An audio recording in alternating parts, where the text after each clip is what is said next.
बिस्मिल्लाहिर्रहमानिर्रहीम। अल्लाह के नाम से शुरू जो बड़ा मेहरबान निहायत रहम वाला है। मोहतरम नाजरीन, शाबान का मुकद्दस महीना अपनी तमाम तर रहमतों के साथ साया फगन है और यकुम शाबान से 10 शाबान तक का ये अशरा निहायत ही बरकत वाला है। लिहाजा इस मुबारक महीने की फजीलत और बरकत को पेश नज़र रखते हुए हम आपके लिए एक ऐसा अजीम अमल लेकर आए हैं जो आपकी तकदीर बदल सकता है। हुजूर अकरम सल्लल्लाहु अलैहि वसल्लम ने फरमाया, शाबान मेरा महीना है और रमज़ान अल्लाह का महीना है, और इसी मुनासिबत से इस महीने में इबादत का सवाब बेमिसाल है। यकुम शाबान से 10 शाबान तक जिस घर में यह तस्बीह पढ़ी जाती है, इंशाअल्लाह उनकी हर दुआ कबूल होगी। फिर यह मौका साल बाद मिलना है, फ़ायदा उठा लो। मोहतरम नाजरीन, यकुम शाबान से 10 शाबान तक ये एक तस्बीह जिस घर में पढ़ी जाती है वह घर इसी साल अरबपति बन जाता है। दौलत, इज्जत, शिफा, औलाद, शादी, सब लोग इन दिनों का इंतजार करते हैं।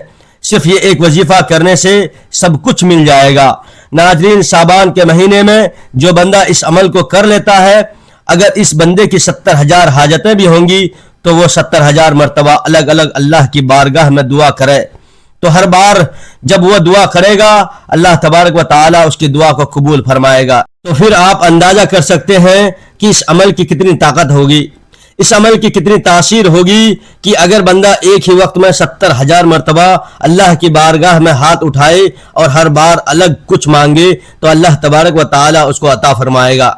नाजरीन, इस अमल की ताकत इतनी ज़्यादा है कि अगर एक ही वक्त में बंदा 70,000 मरतबा भी मांगे तो अल्लाह तबारक व ताला उसको खाली हाथ नहीं लौटाता, क्योंकि यह महीना, जिस महीने के अंदर ये जो अमल मैं आपको बता रहा हूँ, यह महीना बड़ी बरकत वाला है, ये अमल बड़ा शान वाला है। इस महीने की अपनी बड़ी रहमतें और बरकतें, जैसा कि आप सब जानते हैं कि यह इतना मुबारक और इतना बरकतों वाला महीना है कि अल्लाह पाक का महीना है। अगर इंसान चाहे तो इस महीने में यह छोटा सा वजीफा पढ़कर अपनी तमाम जिंदगी की परेशानियों को, तमाम उलझनों को, तमाम तकलीफों को और तमाम तरह के रंजो गम को ख़त्म करवा सकता है। बस उसे ख़त्म करवाने का तरीका मालूम होना चाहिए।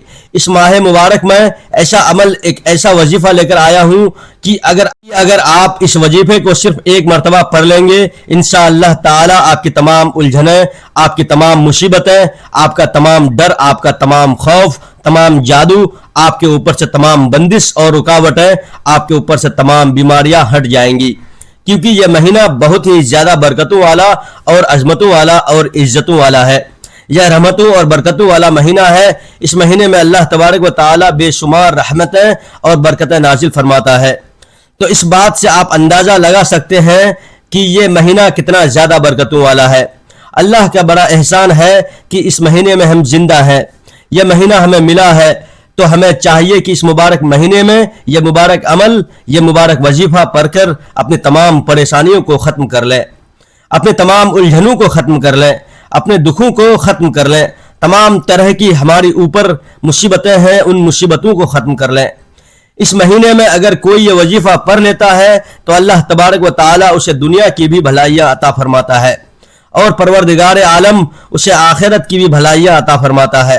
तमाम तरह का जादू ख़त्म हो जाता है, तमाम तरह की आशिबी असरात ख़त्म हो जाते हैं, तमाम तरह की परेशानियाँ ख़त्म हो जाती है, बेबरकतियाँ घर से ख़त्म हो जाती है। अल्लाह तबारक व ताला इस बंदे को नेमतें अता फरमाता है, रिज़्क अता फरमाता है, माल दौलत अता फरमाता है, जो बंदा इस महीने में यह मुबारक अमल कर लेता है। नाजरीन, ये अमल बड़ा कीमती है। अगर किसी बहन को मेरी औलाद का मसला है या घर के अंदर ऐसा मसला है कि बीमारियां हैं, तो आपने एक गिलास पानी रख लेना है, पानी के ऊपर दम करके आप सारे घर वाले को भी पिला सकते हैं, सबको इंशाअल्लाह शिफायाबी होगी। इस तरह आपके बच्चे नालायक हैं, स्कूल के अंदर पढ़ते नहीं, या ऐसे बच्चे हैं जो बार बार इम्तहान के अंदर फेल हो जाते हैं, वो भी इस अमल से फ़ायदा हासिल कर सकता है। इसी तरह आपका कहीं पर कोई मुकदमा चल रहा है, किसी अदालत के अंदर कोई केस चल रहा है, आप चाहते हैं आपको वहाँ पर भी फतह हो, तो फिर भी आप इस अमल से फ़ायदा हासिल कर सकते हैं। आपका जो भी मकसद है, आपने उस मकसद को अपने जहन में रखना है। और इसी तरह अगर आपका कारोबार नहीं चलता तो आप इसके लिए भी अमल कर सकते हैं। اس عمل کو کرنے کے بعد آپ خود نظارے دیکھیں گے کہ آپ کا کاروبار کتنا عروج پر جاتا ہے۔ اسی طرح اگر آپ کے گھر کے اندر مختلف پریشانیاں ہیں، آپ کے گھر کے اندر بے چینی ہے، سکون نہیں ہے، آپ اپنے گھر کے اندر سکون چاہتے ہیں، تو پھر آپ نے اپنے گھر کے سکون کے لیے اس عمل کو ایک مرتبہ ضرور کرنا ہے۔ انشاءاللہ دولت ملے گی، آپس میں محبت ہوگی، سکونیاں گھر سے ختم ہو جائیں گی۔ اسی طرح آپ کا کوئی کاروبار ہے، آپ کو اولاد کا مسئلہ ہے یا اولاد کے رشتے نہیں آتے، اسی طرح کا کوئی بھی مسئلہ ہو تو پھر بھی آپ اس عمل سے فائدہ حاصل کر سکتے ہیں۔ یہ عمل بڑا ہی مجرب عمل ہے، آپ اس عمل کو ایک مرتبہ کریں گے تو پھر انشاءاللہ اس کے نظارے خود اپنی آنکھوں سے دیکھیں گے۔ جو بندہ اس عمل کو یکم شعبان سے لے کر 10 شعبان تک کرتا ہے، اس کی ہر دعا مقبول ہوتی ہے۔ اب وقت جو آپ کو بتانے لگا ہوں، اس کا آپ نے ذرا دھیان رکھنا ہے۔ اس طریقے سے میں آپ کو بتاؤں گا اور جیسا میں کہوں گا آپ نے ویسے ہی الفاظ کہہ کر اللہ کی بارگاہ میں التجا کرنی ہے۔ آپ اس عمل کو ایک دن عشاء کے بعد کر سکتے ہیں اور دوسرے دن عصر کی نماز کے بعد بھی کر سکتے ہیں، اور عشاء کے بعد بھی آپ اس عمل کو کر سکتے ہیں۔ آج کا عمل بتانے سے پہلے آپ سے گزارش ہے کہ اگر آپ اس چینل پر نئے ہیں اور آپ نے ابھی تک اس چینل کو سبسکرائب نہیں کیا ہے تو خدارا اس چینل کو ابھی سبسکرائب کر لیں، کیونکہ ایسے بہت سے وظائف، بہت سے اعمال آپ کے حوالے ڈیلی بیسس پر کرتا رہوں گا۔ محترم ناظرین، ماہ شعبان اسلامی تقویم کا 8واں مہینہ ہے اور یہ رمضان المبارک سے پہلے آتا ہے۔ اس مہینے کی بڑی فضیلت اور اہمیت ہے۔ ماہ شعبان کی اہمیت نبی کریم صلی اللہ علیہ وآلہ وسلم کی خصوصی توجہ احادیث میں آتا ہے کہ رسول اللہ صلی اللہ علیہ وآلہ وسلم اس مہینے میں نفلی روزے کثرت سے رکھتے تھے، حتیٰ کہ صحابہ رضی اللہ عنہ کو محسوس ہوتا کہ آپ صلی اللہ علیہ وآلہ وسلم اکثر شعبان میں روزے سے ہوتے تھے۔ رمضان کی تیاری، شعبان دراصل رمضان کی روحانی تیاری کا مہینہ ہے جس میں عبادت کی عادت مضبوط کی جاتی ہے، اعمال کا پیش ہونا۔ بعض احادیث کے مطابق شعبان میں بندوں کے اعمال اللہ تبارک و تعالیٰ کے حضور پیش کیے جاتے ہیں، اس لیے نبی کریم صلی اللہ علیہ وآلہ وسلم پسند فرماتے تھے کہ اس وقت آپ روزے کی حالت میں ہو۔ عبادت کی ترغیب، نفلی روزے رکھنا، نماز، تلاوت قرآن، ذکر و دعا میں اضافہ، توبہ استغفار اور دلوں کی اصلاح، رشتہ داروں سے حسن سلوک اور حقوق کی ادائیگی۔ شب بارات 15 شعبان کی رات، اس رات کو شب بارات کہا جاتا ہے۔ بعض روایت میں اس رات اللہ تبارک و تعالیٰ کی خاص رحمتیں نازل ہوتی ہے، خاص رحمت اور مغفرت کا ذکر ملتا ہے۔ علماء کے ہاں اس رات کی فضیلت پر آرا مختلف ہے، مگر انفرادی عبادت، دعا اور استغفار کی اجازت اور ترغیب دیتی ہے۔ البتہ بدعت اور غیر ثابت شدہ مخصوص اعمال سے بچنا چاہیے۔ ماہ شعبان ایک بابرکت مہینہ ہے جو ہمیں رمضان کے لیے ذہنی اور روحانی اور عملی طور پر تیار کرتا ہے۔ اس میں عبادت، اصلاح نفس اور نیکیوں کی طرح توجہ بڑھانا بہت فائدہ مند ہے۔ شعبان ہجری کیلنڈر کا 8واں مہینہ ہے جو اپنی رحمتوں، برکتوں اور سعادتوں کے ساتھ اپنے آغاز کی نشاندہی کرتا ہے۔ شعبان رجب اور رمضان کے درمیان واقع ہے، لہٰذا اس مہینے میں رجب المرجب کی رخصتی اور رمضان کی قربت محسوس کی جا سکتی ہے۔ شعبان تسب سے ماخوذ ہے جس کے معنی تفرق، پھیلنے اور عام ہونے کے ہیں، اور اہل عرب حرمت والے مہینے رجب المرجب کے بعد لوٹ مار کے لیے منتشر ہو جاتے تھے، اس مناسبت سے ان کو شعبان کہتے ہیں۔ بعض علماء نے شعبان کی وجہ تسمیہ میں یہ بھی بیان کی ہے کہ یہ شعبے سے ماخوذ ہے جس کے معنی حصے کے ہیں۔ اس مہینے میں اللہ تبارک و تعالیٰ کی رحمت و فضل کے خاص شعبہ جات کام کرنا شروع کر دیتے ہیں، یہ بھی اسے شعبان سے معصوم کیا جاتا ہے۔ 15 شعبان کو ہجرت کے 2 سال بعد نماز کے لیے قبلہ مسجد اقصی سے تبدیل کر کے مسجد الحرام مکہ مکرمہ میں کعبہ کر دیا گیا۔ مسجد اقصی 13 سال تک مکہ میں قبلہ رہی اور تقریباً 18 ماہ پیغمبر اسلام کی مدد۔ ہجرت کے اس ماہ حضرت علی رضی اللہ تعالیٰ عنہ کا یوم ولادت ہے جو رسول اللہ صلی اللہ علیہ وآلہ وسلم کے چچا جاد بھائی اور داماد تھے۔ مدینہ منورہ نے 5 شعبان المعظم 4 ہجری کو سیدنا امام حسن رضی اللہ عنہ کی ولادت و سعادت دیکھی۔ اس مہینے میں تاریخ اسلام کا عظیم غزوہ بنو المستلق پیش آیا۔ آپ محمد صلی اللہ علیہ وآلہ وسلم نے حضرت حفصہ اور حضرت جویریہ رضی اللہ عنہما سے نکاح فرمایا۔ तयम्मुम से मुताल्लिक अहकाम का नुज़ूल इस महीने में हुआ।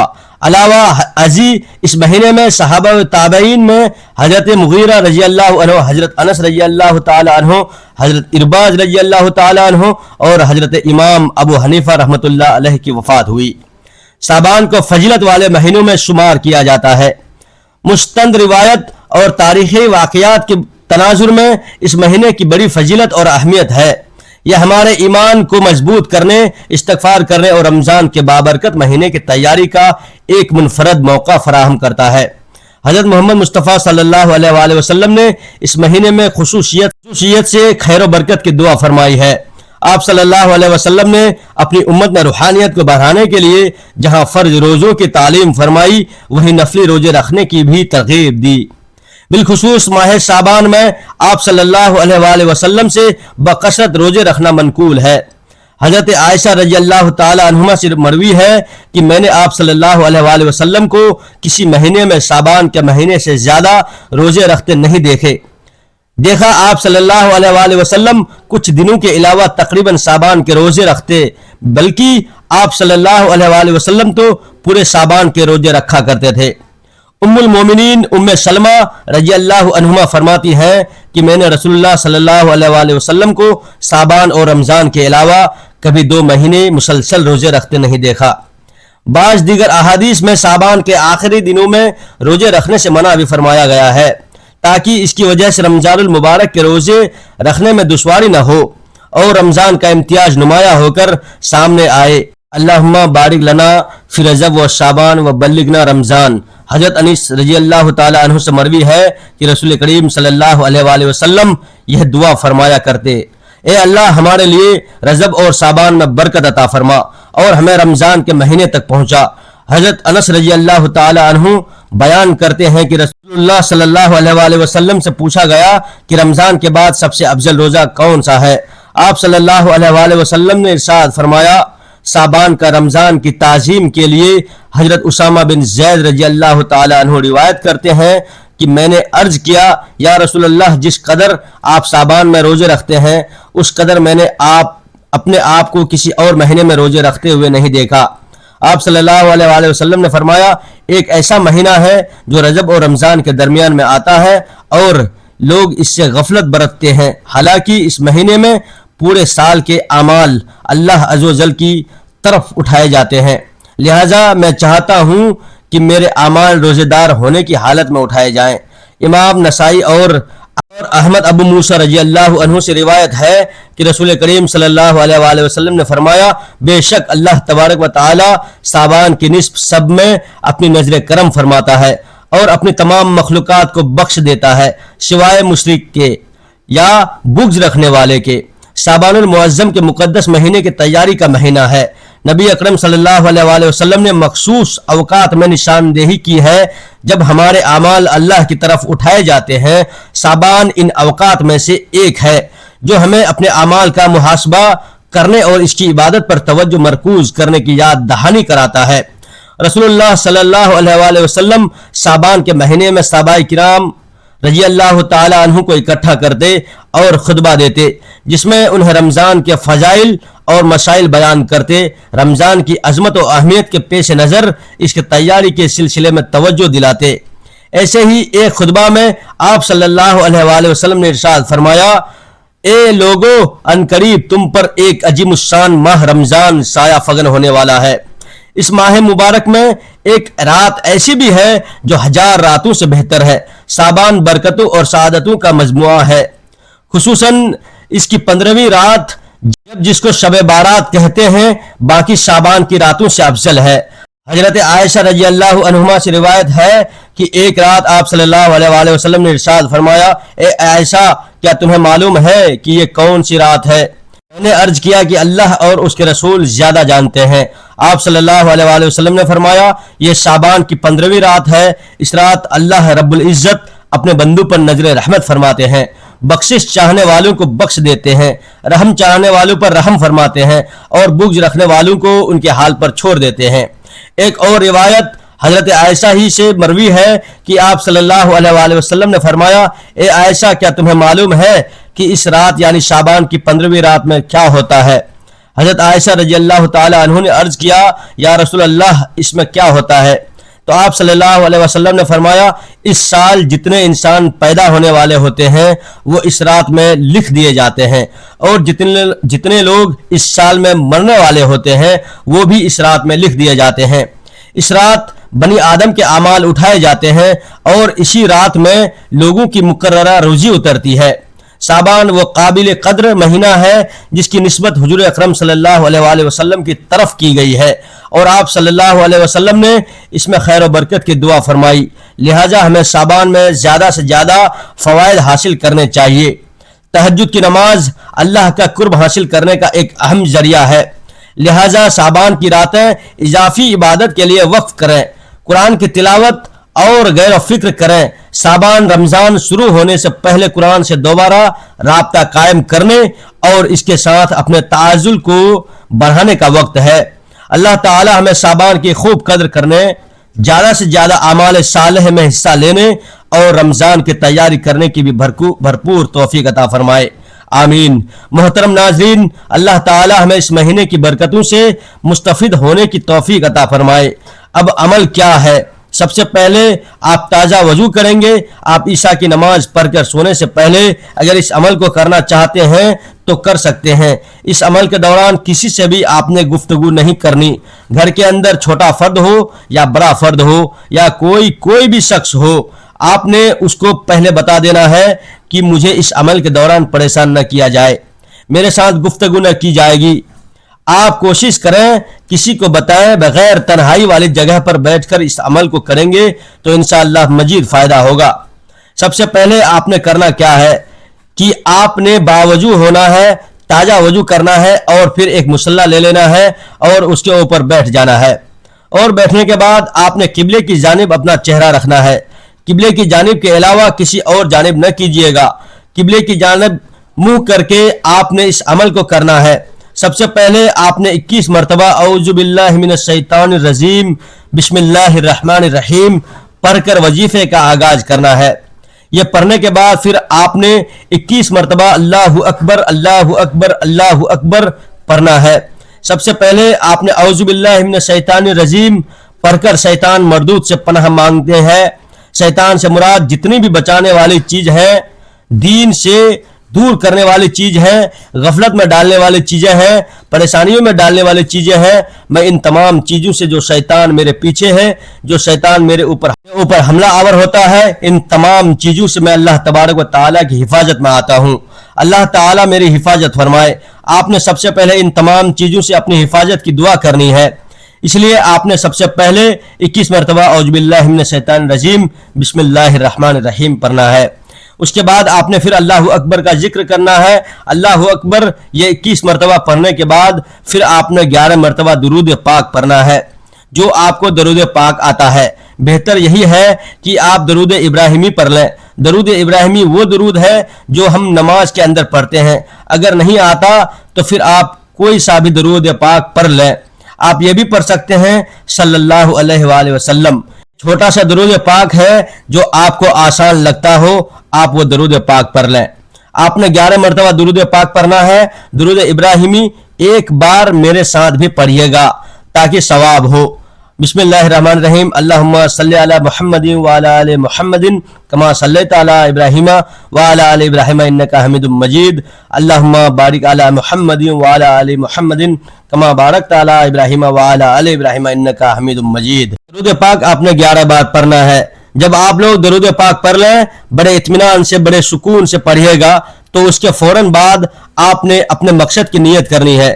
ہر انسان کا مقصد الگ ہے، ہر انسان کی حاجت الگ ہے، ہر انسان کی خواہش الگ ہے۔ آپ جس کو جو چاہیے، جتنا چاہیے، جیسا چاہیے، اپنے تمام مقاصد کی نیت کیجیے گا۔ اگر آپ گھر چاہتے ہیں گھر مانگ لیں، گاڑی چاہتے ہیں گاڑی مانگ لیں، من پسند نوکری کے لیے، من پسند شادی کے لیے، قرض سے نجات کے لیے پڑھ لیں۔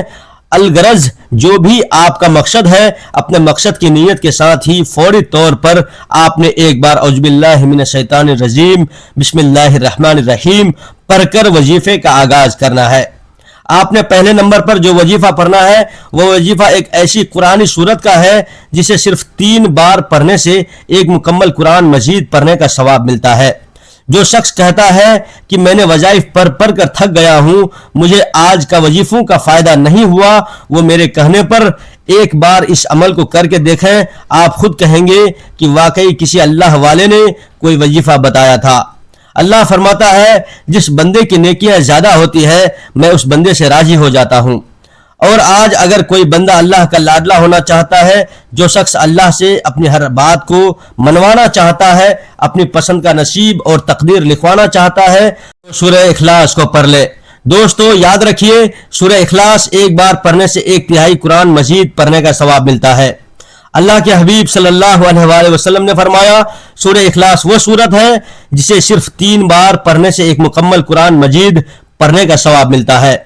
جو شخص 3 بار سورہ اخلاص پڑھتا ہے وہ اللہ کا لاڈلا ہو جاتا ہے، وہ اللہ کے قریب ہو جاتا ہے، وہ اللہ کا من پسند بندہ بن جاتا ہے۔ سورہ اخلاص کی تلاوت سماعت فرما لیں۔ بسم اللہ الرحمن الرحیم، قل هو اللہ احد اللہ الصمد لم یلد ولم یولد ولم یکن لہ کفوا احد۔ آپ نے سورہ اخلاص کو 300 بار پڑھنا ہے۔ توجہ اور دھیان خلوص نیت سے پڑھنا ہے، ایک ایک بات کو سمجھ کر پڑھنا ہے۔ اللہ فرماتا ہے کہ جو بندہ اللہ کی وحدانیت کو بیان کرتا ہے میں اس کے لیے 7 آسمانوں اور 7 زمینوں کے خزانوں کے منہ کھول دیتا ہوں۔ سورہ اخلاص کو پڑھتے دوران آپ نے کسی سے بات نہیں کرنی، نہ ہی کوئی آپ سے بات کرے گا، کیونکہ اگر اس میں کوئی غلطی کوتاہی ہو گئی تو قرآن مجید کے ثواب سے محروم رہ جائیں گے۔ اور جس نے توجہ کے ساتھ دھیان کے ساتھ سورہ اخلاص کو پڑھ لیا اس کی ہر ناممکن حاجت انشاءاللہ ممکن ہو جائے گی۔ جب آپ پہلے نمبر پر 300 بار سورہ اخلاص پڑھ لیں تو آپ نے دوسرے نمبر پر جو وظیفہ پڑھنا ہے وہ وظیفہ استغفار کا وظیفہ ہے۔ تو استغفار پڑھتے دوران آپ گنہگار ہیں، سیاہکار ہیں، بدکار ہیں، پورا سال جتنے گناہ کیے، جتنا حرام کھایا، بہتان بازی کی، غلطی کوتاہی کی، جھوٹ بولا، غیبت کی، جس نے بھی برے اعمال کیے، آپ اپنے اعمال کو جانتے ہیں، میں اپنے اعمال کو جانتا ہوں۔ ہر کوئی اپنے گناہوں کو اچھی طرح جانتا ہے۔ آپ نے تنہائی میں بیٹھ کر استغفار کو پڑھنا ہے اور یقین کامل کے ساتھ پڑھنا ہے کہ حبیب فرماتے ہیں کہ جب کوئی انسان توجہ کرتا ہے تو اللہ فرماتا ہے کہ اے میرے بندے، اگر تیرے گناہ سمندر کی جھاگ کے برابر ہیں، زمین پر موجود ریت کے ذروں کے برابر ہے، تو یہ ایک توبہ کر، سچی توبہ کر، میری طرف توبہ کے صدقے تیرے تمام کبیرہ صغیرہ گناہوں کی فوری بخش دوں گا۔ اللہ بخشنے والا رحمان اور رحیم ہے۔ آپ نے استغفر اللہ پڑھتے دوران ندامت کے ساتھ، شرمندگی کے ساتھ جتنے بھی برے اعمال کیے ان سب سے سچی توبہ کرنی ہے۔ سچی توبہ کرنے کے لیے آپ نے استغفر اللہ کو کیسے پڑھنا ہے اور کتنی بار پڑھنا ہے؟ توجہ کیجئے گا، استغفر اللہ 1 بار ہو گیا، استغفر اللہ 2 بار ہو گیا، استغفر اللہ 3 بار ہو گیا۔ اسی طرح سے آپ اپنے دائیں ہاتھ کی انگلی پر پڑھ لیں یا تسبیح کے دانوں پر پڑھ لیں۔ آپ نے 100 مرتبہ پڑھنا ہے، یعنی ایک مکمل تسبیح پڑھنی ہے۔ آپ نے ندامت کے ساتھ، شرمندگی کے ساتھ اپنے صغیرہ کبیرہ گناہوں کی توبہ کرتے ہوئے استغفر اللہ کو پڑھنا ہے۔ ایک تسبیح استغفر اللہ کی بتائے گئے طریقے سے کرنے کے بعد یاد رکھیے گا کہ استغفر اللہ پڑھنے سے آپ کے کبیرہ صغیرہ گناہوں کی توبہ قبول ہو جائے گی، اللہ راضی ہو جائے گا، اللہ آپ سے خوش ہو جائے گا۔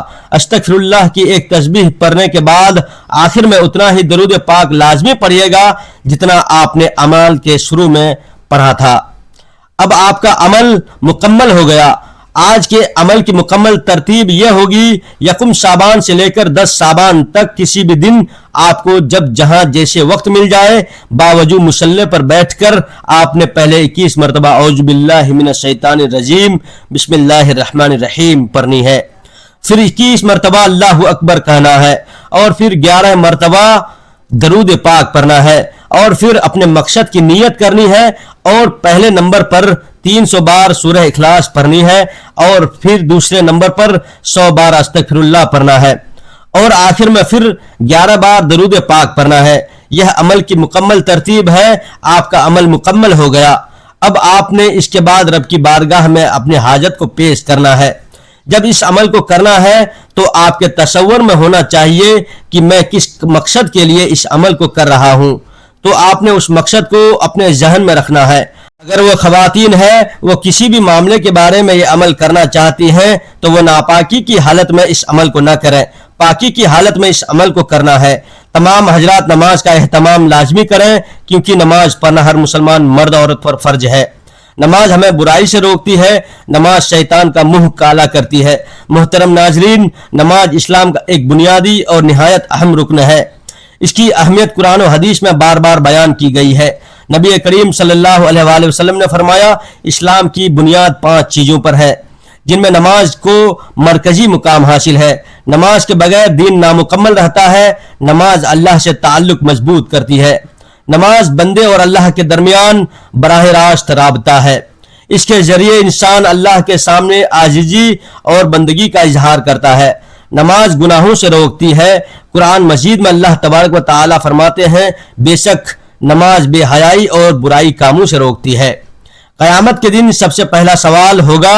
हदीस के मुताबिक क़यामत के दिन सबसे पहले नमाज के बारे में पूछा जाएगा।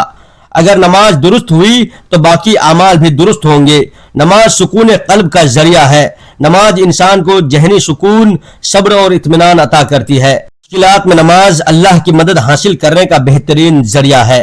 नमाज जन्नत में दाखिले का सबब है। जो शख्स पाबंदी से नमाज अदा करता है, उसके लिए अल्लाह तबारक व तआला ने जन्नत का वादा फरमाया है। नमाज वक्त की पाबंदी सिखाती है। नमाज इंसान को नज़्म व ज़ब्त, वक्त की कद्र और जिम्मेदारी का एहसास देती है। नमाज सिर्फ एक इबादत नहीं बल्कि मुकम्मल तरबियत है, जो इंसान के रूह, अखलाक और ज़िंदगी को संवारती है। हर मुसलमान पर लाजमी है कि वह नमाज को अपनी ज़िंदगी का हिस्सा लाजमी बनाए। नमाज ईमान की पहचान है। नमाज मोमिन और गैर मोमिन के दरमियान फ़र्क करती है। नबी करीम सल्लल्लाहु अलैहि वसल्लम ने फरमाया, आदमी और कुफ्र व शिर्क के दरमियान फ़र्क नमाज का छोड़ना है।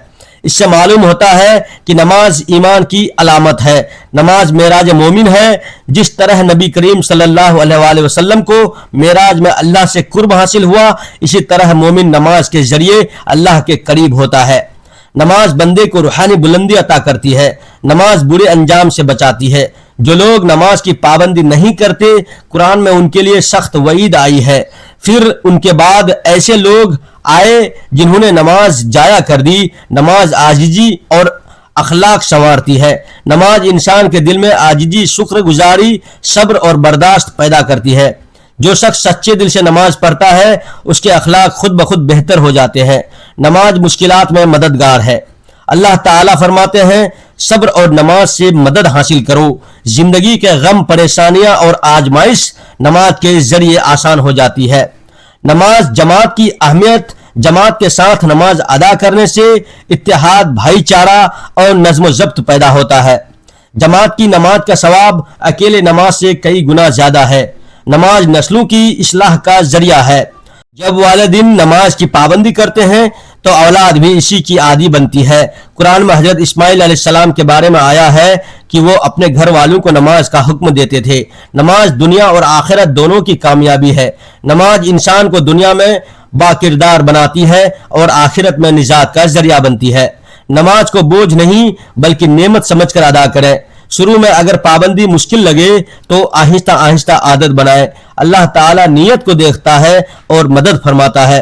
यह अमल करने के बाद आपने अल्लाह पाक से दुआ मांगनी है कि ए अल्लाह रब्बुल इज्जत, ए सारी कायनात के शहंशाह, ए सारी मखलूक के पालने वाले, ए जिंदगी मौत का फैसला करने वाले, ए आसमानों जमीनों के मालिक, ए पहाड़ों और समंदर के मालिक, ए इंसानों और जिन्नातों के माबूद, ए अर्श आज़म के मालिक, ए फरिश्तों के माबूद, ए इज्जत और जिल्लत के मालिक, ए बीमारों को शिफा देने वाले, ए बादशाहों के बादशाह, ए अल्लाह, हम तेरे गुनहगार बंदे हैं, तेरे खताकार बंदे हैं। हमारे गुनाहों को माफ फरमा, हमारी खताओं को माफ फरमा।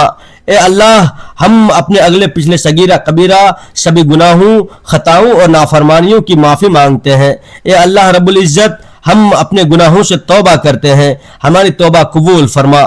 ए अल्लाह, हम गुनहगार हैं, सिहकार हैं, बदकार हैं, तेरे अहकाम के नाफरमान हैं, नाशुक्रे हैं, लेकिन मेरे माबूद तेरा नाम लेवा बंदे हैं, तेरी तौहीद की गवाही देते हैं। तेरे सिवा कोई इबादत के लायक नहीं है। तेरे सिवा कोई बंदगी के लायक नहीं है, तेरे सिवाय कोई तारीफ के लायक नहीं है। हमारे माबूद, हमारे गुनाह तेरी रहमत से बड़े नहीं हैं, तू अपनी रहमत से हमारी गुनाह माफ कर दे। ए अल्लाह पाक, हमें गुमराही के रास्ते से हटाकर सिरात मुस्तकीम के रास्ते पर चलने वाला बना दे। ए अल्लाह, ऐसी नमाज पढ़ने की तौफीक अता कर जिस नमाज से तू राजी हो जाए। जिंदगी में ऐसे नेक अमाल करने की तौफीक अता कर जिन अमाल से तू राजी हो जाए। हमें ऐसी जिंदगी गुजारने की तौफीक अता कर जिस जिंदगी से तू राजी हो जाए। ईमान पे जिंदा रख और ईमान ही पे मौत अता कर। ए अल्लाह, हमें तेरे अहकाम की फरमाबरदारी करने वाला बना और तेरे प्यारे हबीब जनाब मोहम्मद मुस्तफ़ा सल्लल्लाहु अलैहि वसल्लम के नेक और पाकीज़ा आदाब को अपनाने वाला बना दे। ए अल्लाह, हमारी परेशानियों को दूर कर दे। ए अल्लाह, जो बीमार हैं उन्हें शिफाए कामिला अता फरमा। ए अल्लाह, जो बे औलाद हैं उन्हें अपने खजानों में से नेक और सालेह औलाद अता फरमा। ए अल्लाह, जिनके जो जो काम रुके हुए हैं वो पूरे कर दे। ए अल्लाह, बिछड़े हुए को मिला दे। ए अल्लाह, शादीशुदा जोरों में मोहब्बत और खुलूस पैदा कर दे और उसकी जिंदगियों में बरकत डाल दे। ए अल्लाह, तमाम लड़के और लड़कियों के नसीब अच्छे कर दे। ए अल्लाह, जो कर्ज के बोझ तले दबे हुए हैं उनका कर्ज जल्द से जल्द अता करवा दे। ए अल्लाह रब्बुल इज्जत, शैतान से हमारी हिफाजत फरमा। ए अल्लाह, हलाल रिस्क कमाने की तौफीक अता फरमा। दुआ है कि अल्लाह ताला मेरा सुनाना और आपका सुनना अपनी बारगाह इलाही में कबूल मंजूर फरमाए। नाज़रीन, अपने रिस्क में बरकत, फुर्सत और कुशादगी के लिए अल्लाह तबारक व तआला के 99 नामों में से कोई एक नाम लिखकर कमेंट में जरूर शेयर करें। अल्लाह ताला हम सब का हामी व नासिर हो। आमीन। जज़ाक अल्लाह। दोस्तों, अगर आपको यह पुरसुकून और ये वीडियो जो आपके सामने पेश किया गया अच्छा लगा हो तो जरूर दुआ से नवाजिएगा। इंशाअल्लाह ऐसी ही पुरसुकून और जानकारी भरी वीडियोस मैं आप तक के लिए लेकर आता रहूंगा। और आप लोगों से मुअद्दबाना गुजारिश है कि हमें दुआओं में जरूर याद रखिएगा। वीडियो अच्छी लगी हो तो वीडियो को लाइक कर दें और अगर चैनल पर पहली बार आए हैं तो इस चैनल को सब्सक्राइब कर दें, क्योंकि ऐसे बहुत से वजाइफ, बहुत से अमाल आपको डेली बेसिस पर करता रहूंगा। और आखिर में दीनी मालूमात और रूहानी वजाइफ के लिए मलक इस्लामिक वॉइस चैनल को जरूर सब्सक्राइब कीजिए और लाइक कीजिए, दोस्तों तक जरूर शेयर करें ताकि आप भी सदका जारिया का हिस्सा बने। अस्सलामु अलैकुम व रहमतुल्लाहि व बरकातुहू।